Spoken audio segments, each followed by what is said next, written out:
Hello, everybody. Welcome to Optimus Fantasy Football, where there is no offseason. Today, we're breaking down the running backs attending this 2026 Senior Bowl before we hit the ground in Mobile on January 26th. From Jamari Taylor all the way down to Seth McGowan, we have got you covered heading towards the NFL draft. Okay, cool. Awesome. That part's done. All right. So again, I want to try and keep this like 10, 15 minutes. Okay. We're going to have to be quick. Did we got it done? What was it? 18 minutes for yesterday's quarterbacks? Yeah, but we got more guys this time. That's true. I don't want to spend a lot of time on some of these fringe guys. When we start talking about the bus, I think just real quick, short explanations on this stuff. Okay. I want to try and make sure that we're keeping people's attention with this. And then, that's just kind of where I'm at with it. The shorter, the better, usually with this stuff. Sweet. All right. When it hits 140, I will start the show.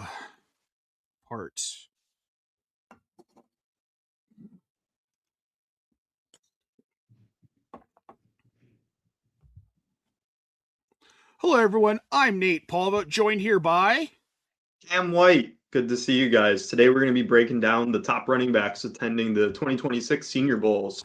Yeah, let's go ahead and get into this top five here. Jamari Taylor, man, we've watched a lot of film. If you watched our quarterbacks show from yesterday, you know that we're breaking it all down for the Senior Bowl. But Jamari Taylor, out of all of these guys, I really like Jonah Coleman, and we'll talk about him in a minute. But Jamari Taylor's my favorite. Cam, I mean, first of all, the story's cool, coming from an FCS school to an FBS school, lighting it up in Virginia, which isn't like this big program. I mean, they're a Power 5 school, but not a lot of respect in the college levels and college ranks, at least for football. But Jamari Taylor looks good. He's an aggressive runner, quick feet. He bounces well. He moves well in traffic, and he's really hard to take down. Like, you're watching some of these highlights of him, and he's got 2-3 guys hitting him, and then he's just turning and running downfield again.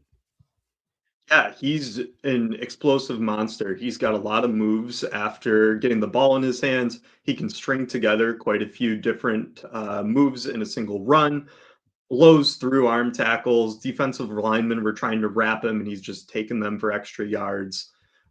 He ran for 1,000 yards this year on a Virginia team where the opposing defense always knew they're running the ball. He had continued to average about 4.8 yards per carry. So this guy's going to be a workhorse back. He's a 3-down back, in my opinion. I watched some tape of him absolutely leveling a defensive lineman on pass protection. I really think this guy is going to be skyrocketing up draft boards after the Senior Bowl because he's got the complete skill set to make him one of the top running backs in this class.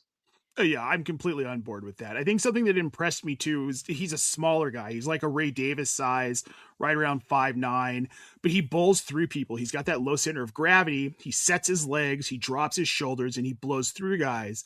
But then once he breaks some of those tackles, how quickly he's able to get back up to top speed at that second level of the defense. He gets by cornerbacks, he gets by safeties, he gets by linebackers just with his feet, which for a little guy with that much power, you generally don't see them able to run like that. Ray Davis, even, he's an example. He's a short, choppy runner because he's smaller. That affects speed, but it doesn't seem to affect Jamari Taylor. His feet are quick enough. And something that impressed me, Cam, is the way that he operates in traffic. He's got really good footwork, and he does those tight cuts where he can get around guys. And then if he gets hit, he's so powerful, he doesn't always go down on first contact in those situations. He has fantastic micro movements is what I would call them. And if you flip on any of the highlights of Jamari Taylor, you're going to see him breaking off these big runs where he might get hit behind the line of scrimmage or right at the line, and then he goes on to take it for 20 to 30 yards downfield. Another similar runner to Jamari Taylor is Kaytron Allen from Penn State. Nate, what did you like about Kaytron Allen's game? He's got really quick feet, which is something that I look for in running backs, because especially when you've got a guy who likes to run up the middle, if they don't have quick feet, they have a hard time finding those gaps quick enough before they close, right? These aren't gaps that are going to be open for more than 1 to 2 seconds. If you don't hit them quickly, you lose them. That's something that he does very, very well. He runs well between the tackles too. For a guy his size, he's a very powerful runner. He's not afraid of contact up the middle, and he hits hard. He drops his shoulders, and he really drives hard with his legs. There were times we were watching him, Cam, where it was taking 2 to 3 guys to tackle him. He's a completely different running back in this Penn State backfield compared to Nick Singleton. They were splitting drives in the film we watched, and you really saw that Katron Allen is the hammer in this backfield. He's got micro movements again where he can make a slight move, dip his shoulder, get a stiff arm out quickly to push a guy away. So he's one of the guys I'm really excited about. He's a physical specimen out there on the field. Really drives piles forward with his legs, is tough to bring down. And when we're at the Senior Bowl, we're really going to be looking to see what his route running and pass catching looks like, because Singleton took a lot of those opportunities away from him, so we didn't get to see much in that aspect. So things for us to watch out for as we take a look at Katron Allen in a couple weeks. Yeah, and one other thing I want to throw in about Allen before we move on to Seth McGowan, Cam, is for a guy who runs so well up the middle, his edge speed was exceptional. He gets to that edge so fast, he's beating a lot of the defenders to the cut, that he can get downfield, and he's ahead of the defensive linemen and the linebackers before they're catching up to him on some of these edge runs, which again, for a guy who runs up the middle, that's pretty impressive. And those are the kind of things that are going to make him a 3-down back in the NFL. Seth McGowan's an interesting case out of Kentucky. Good story, trying to make a comeback from some unfortunate situations earlier in his youth. But he runs well, right? He's a big physical guy. What did you like most about Seth McGowan, Cam? Yeah, I thought Seth McGowan is a 3-down back. When I was out there watching his film, he's splitting carries with another running back in this backfield, uh, almost at a frustrating level where he's out there almost like every 2 snaps they switch. But as the games go on, you see them start to shift to McGowan, and he takes the majority of the snaps. He's a fantastic pass blocker. He's got great hands coming out of the backfield. You can run him on flats. You can run him on some ins and option routes. And he's really great at finding areas in zone coverage where you can get open. And then when you use him as a runner, he's physical. He's going to drop his shoulder. He's going to push into you. He initiates the contact. Defenders are scared to tackle this guy because he's also very elusive and evasive. He's able to hit you with a stutter right before you're about to tackle him and get out of the way and pick up a big gain. So you'll see if you look at the tape that these defenders are kind of waiting and being patient to tackle him rather than running up and making sure that they hit him first. Because he's got wiggle. He's a big guy, and he's going to be able to run you over or run past you. Well, and you love to see that at this level, because when you get to the NFL, they get bigger, they get faster. They're probably going to be less afraid to tackle McGowan, but if he's causing that effect at the college level, because you don't even see a lot of guys cause that effect at the college level, if he's doing that at the college level, there's going to be some level of that at the NFL. Guys are going to have a harder time tackling a guy like McGowan. I think he's a guy that could creep into like the second or third round with a good Senior Bowl performance, but he's got to really show these scouts that he's today's guy and not the guy that screwed up when he was 18 years old, right? And that's going to be the challenge for a guy like him. And that's why the Senior Bowl is so important. This is a really good opportunity for him to show these guys like, hey, I was a kid, I was dumb, I'm freaking talented. He's 5'11", on the bigger side for a back like that, but I like it. I think there's a shot, like I said, he could creep up into the second round. Out of all of these guys, I think he has the best skill set, but he also has the most baggage, which this time of year can be a huge concern. Shedeur Sanders, we saw him drop to the 5th round last year because of baggage. Not the same talent level, not the same position, but just kind of, similar situation. Mike Washington at Arkansas, I think he was one of my favorites just to watch, just from pure enjoyment on film. Quick, slippery kid at Arkansas. What did you love about Mike Washington, Cam? Yeah, Mike Washington, he's 6'2", 223 pounds. He is a guy that has some like curvilinear movement. So I'm not saying that he's a guy that's going to hit you with some explosive juke moves, but he's got speed to get to the outside. Is able to put one foot in the ground and get upfield immediately on his breaks. I think he doesn't really have like the high end speed that I want to see in some of these running backs, but at 223 pounds, he doesn't necessarily need that. There was a play where he was running up the left sideline and a linebacker comes to make the hit on him. I think it was Michael Taft. And he just absolutely levels him on this run, puts him into the dirt, and then continues down into the end zone. So he's a big physical runner. He was splitting touches with Talon Green, the QB over at Arkansas, who they used a lot in RPO. So his numbers probably would have been a lot better if he wasn't losing so many rushing opportunities to his QB. But that also kept him healthy and allowed him to put up a really productive season. Well, I don't think NFL teams are going to be scared of that because, like you're saying, fresher legs and a guy who's getting 200 carries in a season. I really liked his footwork. I think that he's exceptional at the line. And it almost seems like it's either he's so quick at making those decisions post snap, or he's really good at seeing what's going to develop before the snap, which is kind of where I'm at with him, which for me, that ethereal, heady type of player, they tend to succeed in the NFL regardless of skill set if they have at least some athletic ability. And Mike Washington's extremely athletic. I could see him fitting into more of a pass catching role. I'm going to say high end Kenny Gainwell type player is where I see Mike Washington. But again, the Senior Bowl, that could change. He could creep up into the second or third round instead of being a fourth or fifth round guy. I think it's there for him. And his pass catching ability was nice. I mean, you don't see a lot of that from Taylor Green, but when he was catching balls, he looked good and he got yards after the catch. So I think Mike Washington's a guy, he's one I'm going to be keeping an especially kind of like close eye on as we're at the Senior Bowl, just because we've seen so much of these other guys. I want to see what he can do with a little bit more volume. And hopefully we see that in practice in the games, which I think we will. Now, Jonah Coleman over at Washington there near home state, Cam. This kid's good. He's a 3-down back, in my opinion. There's no way around it. He might be the best back in Mobile. I might even say he's a little bit better than Jamari Taylor. I think things that set him apart specifically for me, his blocking ability, that makes him a 3-down back in the NFL. He can catch passes reliably, and what he does after the catch is exceptional. He's very quick to get to speed. His footwork's phenomenal. You see a lot of running backs that get the ball, they don't know what to do with it once they've caught a pass. He can even do it downfield. Elite runner between the tackles and on the edge. That edge speed that he has is incredible. Very explosive in the hole and in the gaps. And again, he finds his gaps very quickly and he blows through them, but he doesn't just need speed. He's so powerful as well. He can blow through some of those gaps and level defenders. Exceptional running back. I loved watching his film. I mean, so Jonah Coleman's 5'9", 228 pounds. He actually played up last year at around 235, I believe. So he dropped some weight, and I think that was really visible on film. Like you said, explosive runner. He's going to evade tackles in the backfield. He stays on his feet when he gets hit, and he's able to work off of those hits due to his low center of gravity. Runs through reps by defensive tackles in this film, breaks multiple tackle attempts on him. You called out that he's a good pass catcher. I thought that he had great hand placement when he's catching the ball. I agree with you. He probably is the most talented back here. I think the one area that I like Jamari Taylor is this breakaway speed, but Jonah Coleman's got enough speed on him to be able to get 20 to 30 yards down the field and not get caught. And that's really what we're looking for in a running back. Also, fantastic blocker.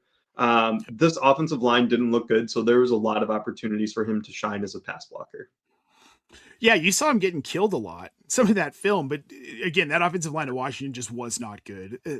We've seen better Washington teams, but I love Jonah Coleman. He's a guy, I could see him being a second round lock once we're done with the Senior Bowl and the Combine. I could absolutely see that. All right, well, those are our top 5, but there are 5 other running backs who are going to be in Mobile, Alabama. The first one we're going to talk about is Nick Singleton over in Penn State. We talked on him a little bit earlier. I'm going to be honest, man.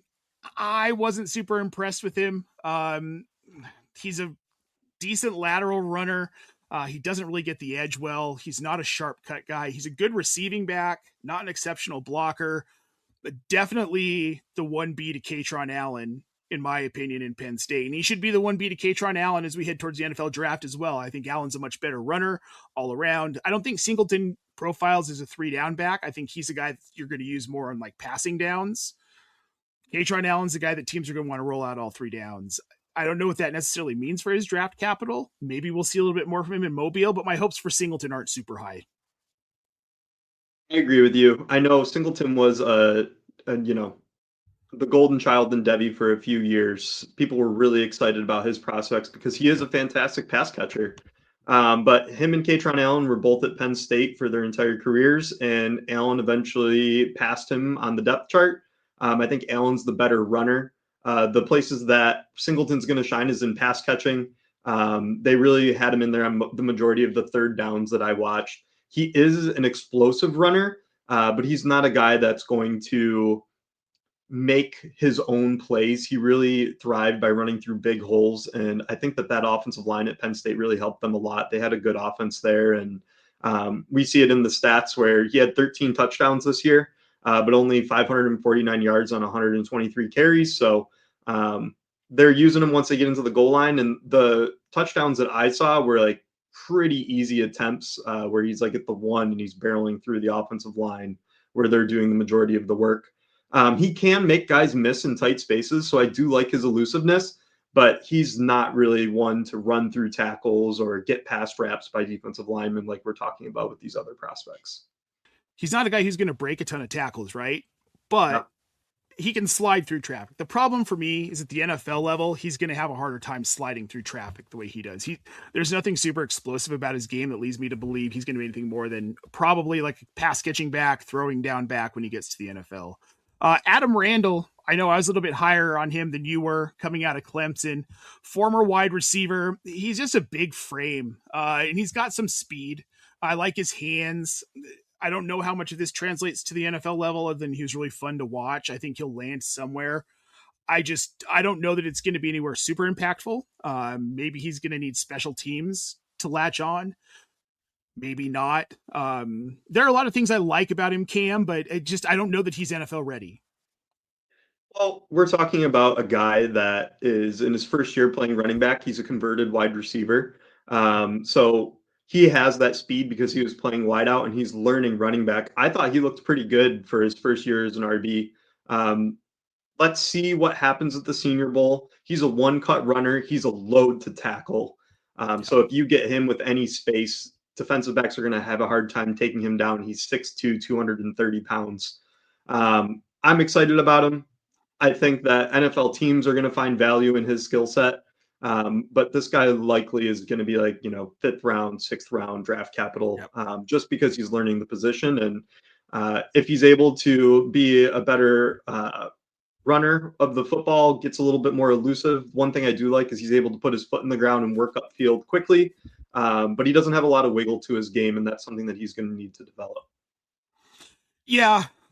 I think where he might maybe find a niche is as a pass catching back because he's got such good hands. He does a lot with the ball after he catches it. But we've seen this with CEH and Antonio Gibson. Like these guys were supposed to light the world on fire as former receivers converting to running back. It doesn't always seem to work out the way that we hope.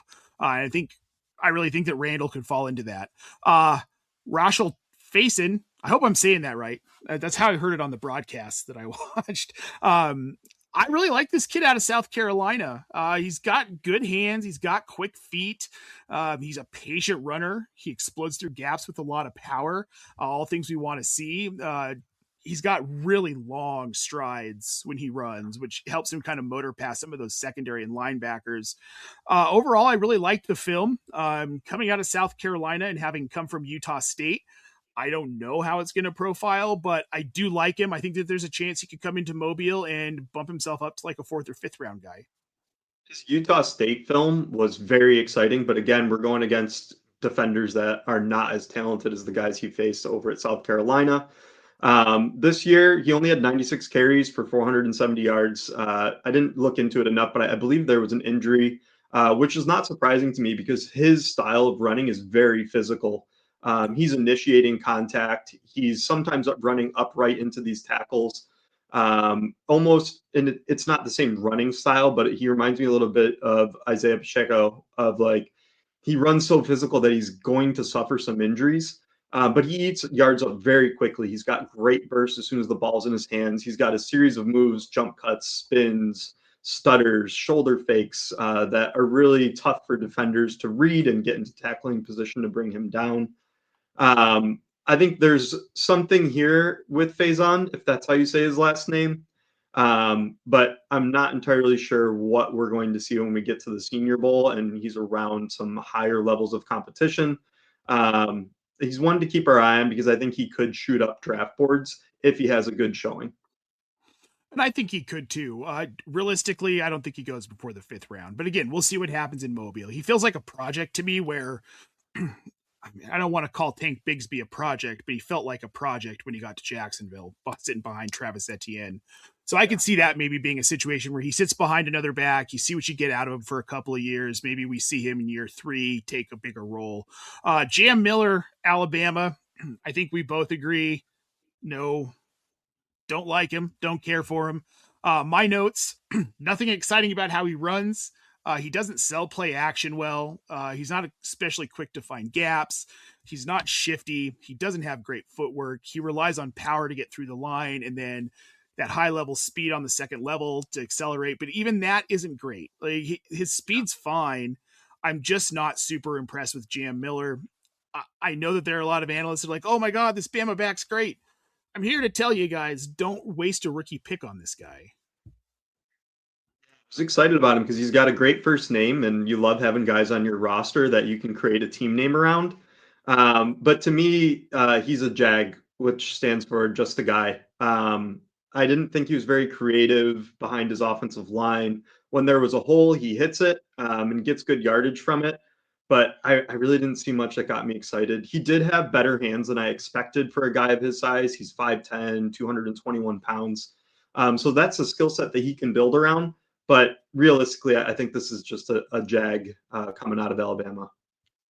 Yep, I couldn't agree with you more. Le'Veon Moss, I think we both agreed. Film's very exciting. We like watching him play, but the injuries, he hasn't been on the field a lot. Limited production because of that. I love the skill set, Cam, but the injuries scare me. Yeah, back-to-back years, he's had ankle injuries that have taken him out on the same leg. He's a tough and smart runner. I really liked his interviews when I was listening to the kid talk. He gets what's blocked. He's good in pass protection. He might be a better pass catcher than what the stats show. This past year, I think he only had 2 catches, and the year before was 10. So let's see what happens in Mobile. He's got opportunity to increase his draft capital, but there's just not enough on tape to really have a good read on Le'Veon Moss. Yeah, I mean, like he's a good runner. He's a patient runner. We saw some of that in the film that we were able to watch. This reminds me a lot of Marshawn Lloyd when he's coming out of USC, where we know he's a good runner. Maybe there's some things he needs to improve on that he can prove he can actually do. He wasn't asked to do in college, and one of those things was the pass catching side of it. I want to see Moss get some passing reps in Mobile, and I think we will. But it still isn't going to change a lot.